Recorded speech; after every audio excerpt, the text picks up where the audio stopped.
ദൈവത്തിൻ്റെ അതിപരിശുദ്ധമായ നാം വാഴ്ത്തപ്പെടുമാറാകട്ടെ. ഈ വചനം കേൾക്കുന്ന എല്ലാവരും ദൈവം സമൃദ്ധിയായി അനുഗ്രഹിക്കുമാറാകട്ടെ.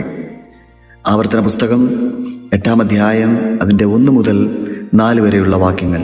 ആവർത്തന പുസ്തകം 8-ാം അധ്യായം അതിൻ്റെ 1 മുതൽ 4 വരെയുള്ള വാക്യങ്ങൾ.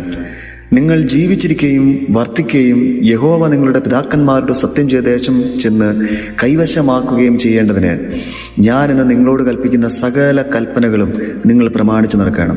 നിന്റെ ദൈവമായ യഹോവ നിന്നെ താഴ്ത്തുവാനും തന്റെ കൽപ്പനകൾ പ്രമാണിക്കുമോ ഇല്ലയോ എന്ന് നിന്നെ പരീക്ഷിച്ചു നിന്റെ ഹൃദയത്തിലിരിക്കുന്നത് അറിയുവാനുമായി നിന്നെ ഈ 40 സംവത്സരം മരുഭൂമിയിൽ നടത്തിയ വിധമൊക്കെയും നീ ഓർക്കണം.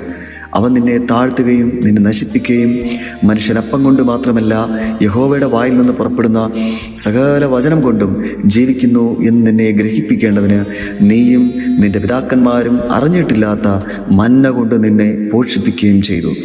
ഈ 40 സംവത്സരം നീ ധരിച്ച വസ്ത്രം ജീർണിച്ചു പോയില്ല, നിന്റെ കാൽ വീങ്ങിയതുമില്ല. കർത്താവേ, ഈ വചനം കേട്ട എല്ലാവരെയും ദൈവം സമൃദ്ധിയായി സമൃദ്ധിയായി അനുഗ്രഹിക്കുമാറാകട്ടെ. ആമേൻ. കർത്താവേ, ഹല്ലേലൂയ. കർത്താവേ, ഇന്നത്തെ ഒരു ദിവസം നീ ഞങ്ങൾക്ക് ദാനമായി തന്നല്ലോ കർത്താവേ.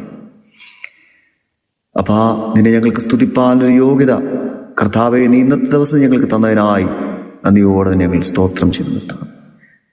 അപ്പാ, ഞങ്ങൾ പാപികളിൽ പ്രധാനിയാകുന്നേ കർത്താവേ.